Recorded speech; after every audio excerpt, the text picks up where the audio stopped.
আবু বকর নামাজে দাঁড়ায় কান্দে আর বলে, নবী,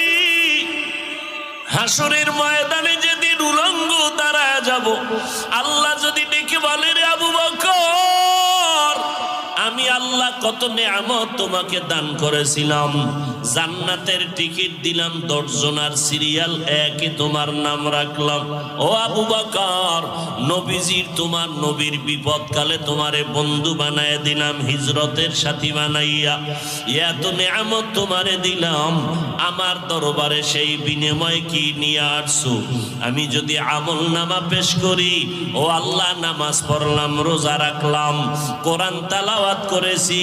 তাহাজ্জুদ নামাজ পড়েছি, আল্লাহ যদি বলে, আবু বকর, তোমার আমল আমার কাছে পছন্দ হয় নাই, সাথে সাথে আল্লাহর অর্ডার হয়ে যাবে,